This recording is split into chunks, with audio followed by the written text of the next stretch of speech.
Hey everybody, it's Audrey from Audrey Approved. I'm doing a reading challenge where I read a book from every country in mostly alphabetical order, and today I'm going to be wrapping up all of the books from countries that start with the letter B. If you're interested in how the project works, then I'll link the first video in, I guess, this playlist, which kind of describes the project and how we're approaching it, and it also includes all of the A countries. Like before, I'll list all of the books that we've read for all of the different B countries in the description box below, but today I'm just going to talk about the ones that stood out to me, the ones that I thought were the most interesting, the most unique, or in some cases, my least favorite. I hope you enjoy, and I'll jump right in. So first up, we actually have two books that felt pretty similar to me. They're the books from the Bahamas and Barbados. For the Bahamas, we read Facing the Sun by Janice, Lynn Mather. And this is a book that centers on four girls living by the side of a beach, and it's really a coming-of-age story, I guess, across one summer as these girls navigate, girlhood and friendship and their family dramas and romantic relationships for the first time. This reminded me quite a bit in, I guess, tone and theme to Sisterhood of the Traveling Pants, if you watched any of those movies when you were younger. But I think right off the bat, there's kind of two things that hold me back from liking this. The first being that I'm not the biggest fan of YA contemporary fiction. So right off the bat, that kind of, I guess, set the tone for me. But maybe more importantly, this is quite a long book. I think it was almost 500 pages maybe. And I think even at like 400 pages, I still had to flip back to the beginning of different chapters to try and figure out who was talking. So I kept mixing up these four girls, even, way far into the book. And I think because of that, I just didn't enjoy this, and it was a bit of a slog to get through. I much preferred the Barbados pick, which was How the One-Armed Sister Sweeps the House by Cherie Jones, which also covers four different characters that live by the side of a big popular beach, but instead it follows, a mix of different ages and genders, and these characters are all kind of escaping this kind of legacy of violence that surrounds their life. They're all dealt kind of shitty hands, and they're trying to navigate it. This was a really, I guess, brutal book. I think the year that I read it, I think I called it, the most depressing book that I read that year. And there was a lot of different trigger warnings for, rape and assault and poverty and abuse and just all the kinds of things that you can imagine. I think some of the reviewers actually found problem with that because they just thought that it was just one big, trauma after another. That being said, I thought it was a propulsive read, an emotional read, and I think Cherie Jones did a great job in kind of pulling the reader through, even amongst all these bad things that were happening. So I'd look for more from her in the future, and I thought it was a great pick for Barbados. For Belarus, we have ALINDARKA's Children by Alhierd, Bacharevic, translated by Jim Dingley and Petra Reid. And I have a lot to say about this book. I'll also say that, we picked Belarus, like the book for Belarus, I think at the beginning of 2022. And I didn't finish reading it until this month, until August 2023, because I just kept putting it off. And my initial impression was accurate because it's not that I didn't dislike it, I just thought that the execution just really didn't work for me. But conceptually, I think this is a really cool book, and for the right person, it could be a really good read. In the original text, the author makes a lot of commentary about language and language inequity and the power of narrative control, especially within politics. In particular, it covers the loss of the Belarusian language in the face of creeping Russian politics. And so there's a lot of commentary here about how Russian as a language is kind of overtaking Belarusian as kind of the official language of the country. And so the characters in this book speak a mixture of Belarusian and Russian. And so when the translators went to translate this into English, they chose to do it really creatively, I think, in where they translated the Belarusian into Scots and the Russian into, I guess, proper English. And they did this because both Scots and Belarusian are considered endangered languages. So they're endangered of, I guess, not being spoken anymore. Now that's just the context behind the actual translation, but this is a book that covers a brother-sister duo. They kind of have a little bit of a Hansel and Gretel vibe, I guess.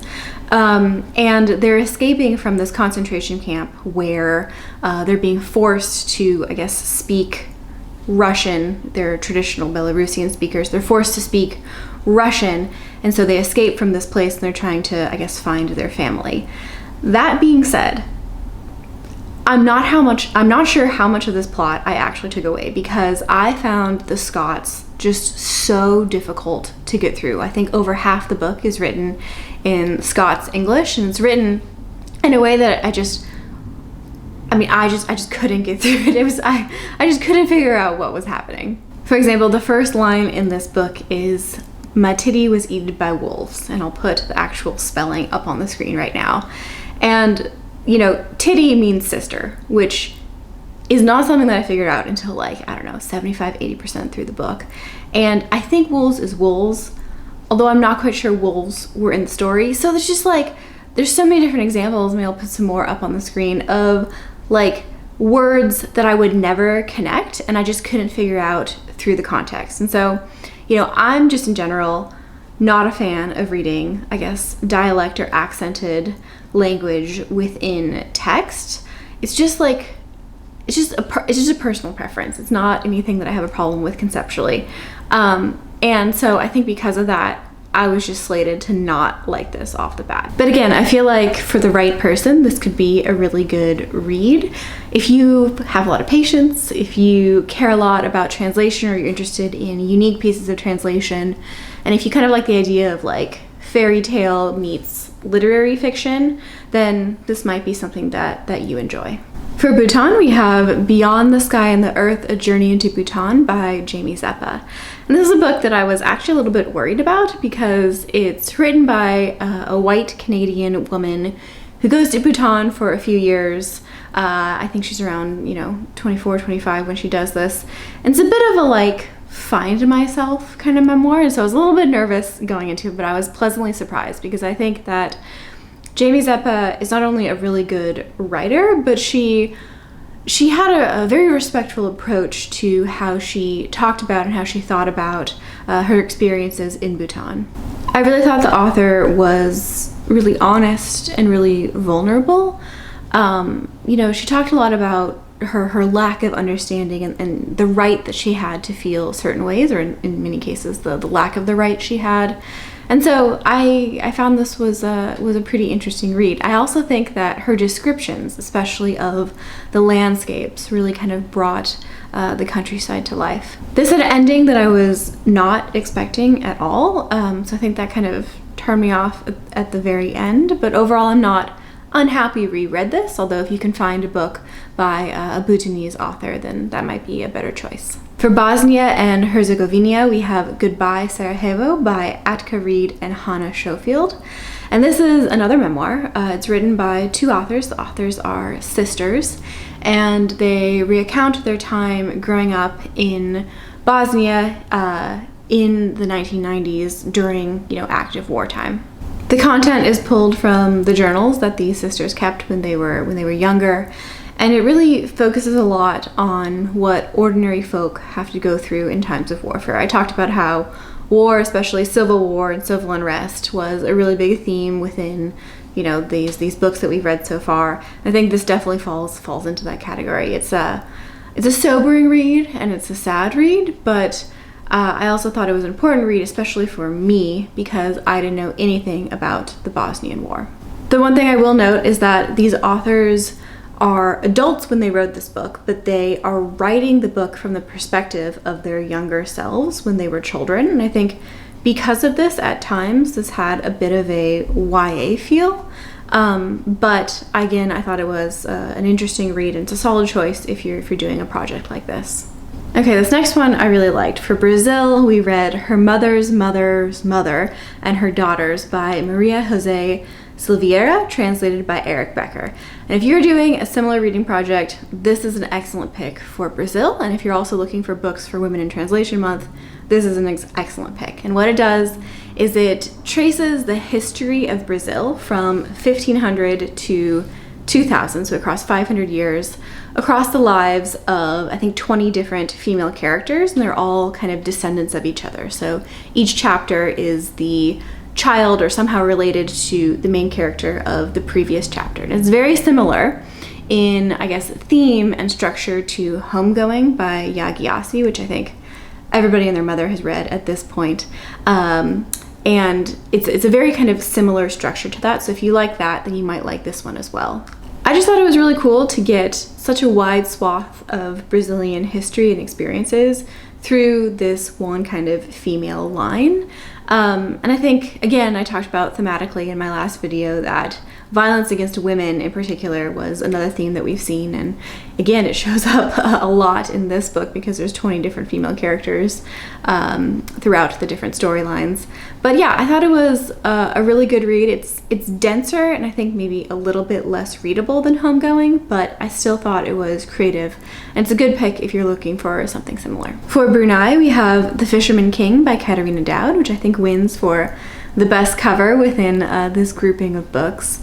And this is, I wouldn't call it a fantasy per se, but it would maybe a literary fantasy or a literary folktale. Like, it kind of had those types of vibes.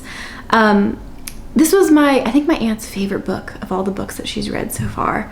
And for me, it wasn't super memorable, but I thought that it was, I guess, entertaining while I read it, just not something that I've thought about since. This has, again, a lot of elements of a fairy tale. So it's got a doomed romantic relationship. It's got kind of epic battles, you know, gods versus humans. It's got, I guess, hidden royals and hidden royal lines. And I think what makes this, I guess, unique is that its settings are pretty different. So the first of the settings is in this kind of water village, which is this, you know, village that's on stilts, I guess, within a river. I think it's based off of a real village in Brunei. Another half of the settings is literally underwater. So if you like, you know, underwater scenes, you might like this. Again, not super memorable for me, but I thought that it was a good pick for this project. And again, I was in the minority because the other people doing this reading project with me really enjoyed this one. The Bulgarian pick was probably my favorite of the B countries. So this is my favorite book from today's video, and that is Border, A Journey to the Edge of Europe by Kappa Kasabova. And I think that this is just a smart book. It just feels really smart to me. It's also probably the densest of the books that I'm talking about today. It's a piece of nonfiction. It is a, I guess, travelogue, which is a subgenre that I guess I've never picked up before, but I am intrigued about now after having read this. Now, the author was born in Bulgaria and she moved away as a teen, and so this book covers her experiences coming back to Bulgaria as an adult and traveling around the different countrysides. And I think she has this kind of theme within the book where she talks about Bulgaria as this meeting of East and West, of modern and traditional. And she does this and she explores these themes through the experiences of ordinary people. So she's not interested in, you know, famous heroes or famous people. She's interested in what, like, day-to-day ordinary folk go through and how they exist and how they live in the world as Bulgarians. There's a bit of a combination of history, of politics, of culture, of nature, of religion, and it's very meandering in its exploration of the countryside and of the people of Bulgaria. But if you want a book that gives a sense of place and a sense of time, then I think that this is a really good choice. And I think the author in particular writes so poetically that I just really enjoyed the language of this piece. This isn't a book that I would normally pick up. It's just not kind of a genre or a type of book that I would normally gravitate towards. So it's an example of a book where after having finished it, you know, it gave me I guess more appreciation for finishing and for doing this project, which isn't always the case after finishing some of these. And then lastly, we have the pick for Burundi, which is Small Country by Gail Fay. And this is a piece of fiction, although I think elements of it are very similar to the author's own experiences. And it covers a young boy growing up in Burundi in the mid-1990s during the, I guess, ethnic conflict or it's really genocide between the Hutu and the Tutsis. Like, again, many of the books in this project, it covers the brutalities of war, especially on the innocent and on the young, and kind of the impossibilities of being neutral in the midst of violence and conflict. I thought this was, you know, heartbreaking, but also very readable and very easy to digest. And also, common theme, it taught me a lot about an event that I didn't know much about, and so I think it's a great pick for Burundi if you're doing a similar project. I will also plug that the author is a rapper. He raps in French, and I really like a lot of his stuff, so I would check that out if you're interested as well. And that's a wrap on all of the countries that start with B. If you've read any of these, or if you're doing a similar project, let me know in the comments below, and I will see you in the next video for Cabo Verde. I'll see you later. Bye.